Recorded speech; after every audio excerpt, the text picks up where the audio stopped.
learn more about the link between nutrition and mental health, we're now connected with eating disorder practitioner and clinical nutritionist Nindhita Priscillia. Good afternoon, Dr. Nindhita. Good afternoon. Hi, hello everyone. Hi. It is great to have you here, and this is certainly an interesting topic because we know we love food, and food is the way to the belly to the heart. Yeah, So first of exactly. all, is it true that the food we eat could affect our mood? And if so, how exactly? Okay, so first of all, I'm not a doctor, I'm a registered nutritionist. Yes. But specializing in eating disorders. So if you think about it, your brain is always on, like 24/7, all the time. Even when you're asleep, you need your brain to regulate your breathings, and then you're unconsciously still can follow your body metabolism. But this means that your brain requires a constant supply of fuel, and that fuel comes from the foods you eat, and what's in that fuel makes all the difference. So what you eat directly affects the structure and the function of your brain, and ultimately your food. So it's been interesting that scientists have been linking dietary intakes and mood, that stress eating is a very common condition that may lead to undereating and overeating. So stress often affects our food choice as well.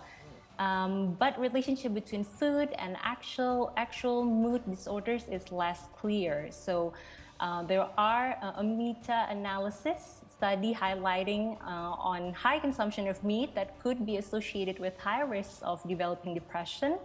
And then also the risk of depression that is lowered by 25% until 35% for those who consume Mediterranean style dietary intake. Really? So, and other ones could be women who take higher vitamin D rich foods had a lower risk of depression than women who got less vitamin D. So all of this has been showing that we can eat what we eat affect our food, but our mood can also affect our food choices. So it's a whole area that has been studied quite a few, especially currently in the 21st century.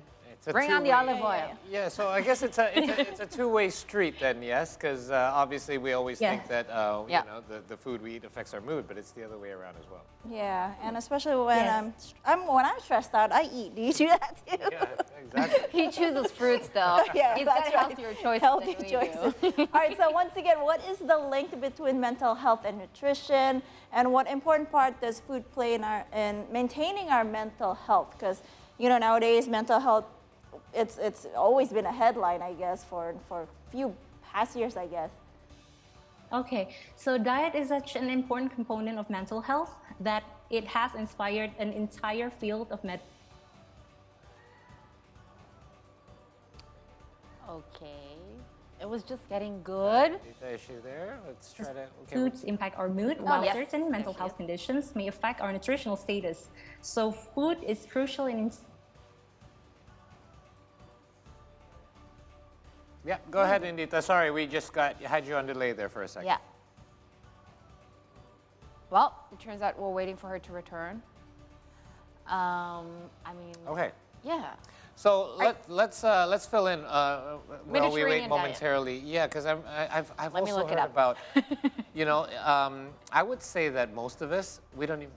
Oh, let's go back to Nindhita and let her continue for a minute. Oh, hello. It's okay. Oh, now we can't hear you. Check. Oh, there she Okay. is. There you are. Hello. You're back. Welcome Okay. back. Thank you. Sorry, my Go ahead. connection. No worries. All right. Okay, where was I? We lost you after Mediterranean diets. Yeah. Oh, okay. And then, so there's the intercorrelation between food and mood. That's why adequate nutritional intake as fuel for metabolism in our body is crucial not only for physical health, but also for mental health and well-being. So that's why we need to also focus on what we eat and what we choose as our fuel, not only the portion and the sources, but also how we eat it that might link to disordered eating and eating disorders. Okay, so let's go the other way then. Since it's all interconnected and it's a two-way street, the food we eat can affect our mood, and the mood we're in can affect our food choices. In that case, can poor nutrition cause poor or a breakdown of mental health? Okay, so the cause of mental illness, like alone the full syndrome, are often very complex. So it usually comprises biological, psychological, and sociocultural risk factors. However, studies have shown that there are a range of brain or mental health conditions that could be triggered due to nutrition problems such as vitamin B12 and folic acid deficiencies on our brain functions, Wernicke's encephalopathy, and vitamin B deficiencies, effects of prenatal and postnatal nutrition on intellectual functioning, and also depression. Interestingly, psychiatric conditions can also cause nutritional problems. One of the obvious ones is eating disorders. Yeah. So eating disorders is a serious mental illness that usually involves fear of gaining weight, obsession with food, behaviors.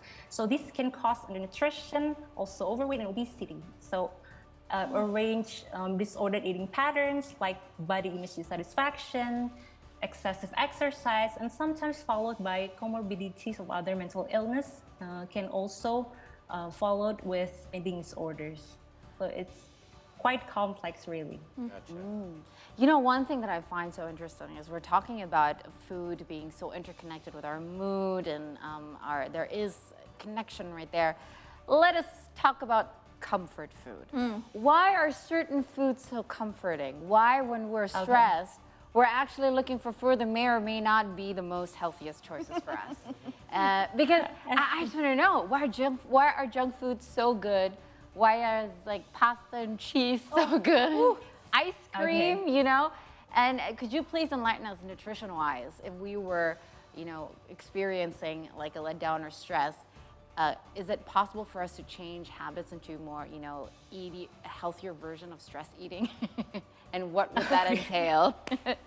Okay, that's a very interesting and common question, actually, because more and more people want to consume comfort food to navigate their emotional eating. So I think the better term would be, what if fast food or not junk food makes us happy? So studies have shown that actually consuming highly palatable food that high in sugar, high in calories, can promote the release of serotonin, dopamine hormones that makes us relax, makes us happy.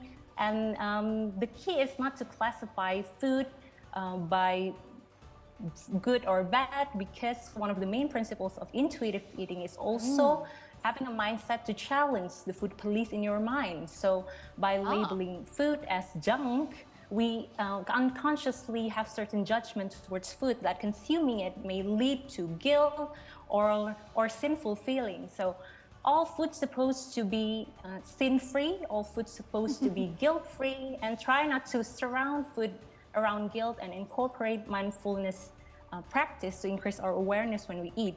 So studies have shown better improvement to navigate your food cravings, such as eating pasta and food that high in carbs, high in fats, by actually catering yourself to eat the food that you crave, but with full consciousness and awareness. So this way, uncontrolled eating pattern can be prevented, and make peace with food is the key as well, because to give yourself full permission to eat anything you want can actually reduce the attractiveness of the food that you crave. Okay. So it's very interesting studies from food. Building a healthy relationship with food. Yeah, no, that part I get. Nindhita, I'm going to expand on a point that you mentioned, because I don't know if you guys remember the documentary Super Size Me. This guy, he went on, he ate nothing but fast food, a particular brand of fast food, 3 meals a day for 30 days straight. And he literally described the feeling he got not long before his next meal, he said he would feel really down, he would feel really depressed, and we know later that this was caused by the sugar and the fats that his body was craving after some time. Yeah. So it's not just a mood thing, but biologically something is actually happening. Like you said, dopamine. There's all these, our hormones that are released to make us feel better. But then what happens after? What is it that makes our mood drop so drastically and crave for that particular thing again in order to put us back in that mood where we were before? Yeah. Okay, so basically sometimes people tend to facilitate their emotional eating by eating more healthy food rather than catering to what way they need, which is the food that they crave. It's correct that when you said that sometimes high consumption of fast food may lead to certain syndrome, metabolic syndrome, but also studies have shown the true practice of intuitive eating is also incorporating gentle nutrition in your on a daily basis. So studies have shown as well that a traditional diet that is less processed, that consists of balanced nutrition, can promote your mood as well. So not only the comfort food, but when you're being a true intuitive eater, you can choose whether you want to consume comfort food or much healthier options, like a Mediterranean diet that consists of fruits, vegetables, olive oils, whole grains, lean proteins such as chickens, fish, and food that it's low in red meat and unhealthy fats that also promotes mental health and well-being and promotes certain brain functions. That's why maybe people who constantly consuming processed food or fast food, or as people say, junk food, may lead to certain low mood condition. But if we can incorporate the real principles of intuitive eating, we can really know by listening to our physical and mental cues and psychological cues when is the time, the right time to consume comfort food or healthier options. And I hope my message is clear. No, it does. It makes sense. I think in my case, because I'm just keep thinking about when this happens to me. I do. Like, I feel like, oh, I want this big, greasy burger. But like an hour after I eat it, I'm like, why did I eat that burger? I don't feel good at all. Because I've gotten what I wanted, which is like the mouth pleasure, and my stomach's a little happy. But then my mood is down because of it. And whereas if I chose a healthier option, there'd be no guilt. It goes back to the guilt that Nindhita was saying. Even if it's a subconscious thing, it's still there. I know what I ate was bad for me, or I know what I ate was good for me. Yeah. But I think it's so easy for us to feel that way because it's heavily embedded in our culture, the diet culture itself, that glorifying fitness, that promotes diet trends that with excessive weight loss rather than actually enjoying and seeking pleasure in eating. Correct. So that's actually the aspect that often we're losing, especially during these days within this westernized culture. Good point.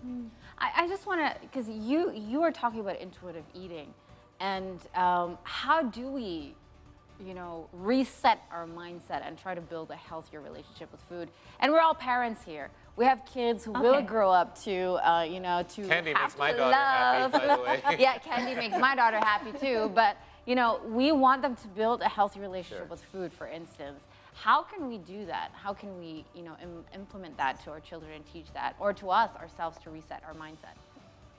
Okay, the first one is to be the role model for your kids to be an intuitive eater. Try not to glorify the skinny culture and body goals culture, and try not to compliment someone due to their body shape, body size, but always try to mention and compliment someone because of their qualities, and also to build a healthier relationship with yourself and also your family at home, such as to present all variety of food on the table, and rather to challenge fear food and not surrounding food by guilt, as what Paul said. we can challenge our fear of food by actually eating the food that we're afraid of, and actually make a list of fear foods that we are afraid of, and then maybe to challenge what are the responses that we receive after we consume those foods. And then we can try other different sources of foods that maybe are giving the same fear as we eat the previous one. So studies have shown around eating intuitive eating that actually eating or challenging our thoughts by eating our fear fruits can actually starting to makes us build a healthier relationship with food. And to raise an intuitive eater, I think it's a much heavier task right there. But we can start by showing them that we don't have to judge food by what the society tells them. Like pasta may be unhealthy if you eat it all the time, but then if you incorporate protein-based sources on your pasta, like maybe seafood, and maybe after that you eat salad with it, or maybe you can eat another pasta, but then it's followed by a physical activity. It can be all right because there's no one source of food that is superfood, and there's no one source of food that can make you die, like in a flip hand. So. The message here is that to ensure that you hear what your physical and psychological cues that ask you, and actually make peace with all food and seek the pleasure in your eating.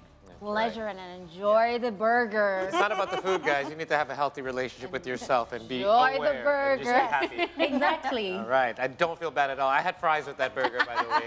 Yes, don't over-evaluate yourself and body shape. That's right. Just hit the gym tomorrow. Yeah. Nindhita, thank you so much for your time. We really do appreciate you taking the time out this afternoon to chat with us. Thank you. Thank you very much for your time. Thank you very much. All right. Hope to talk to you again soon. Take care. Bye. Nice talking to you.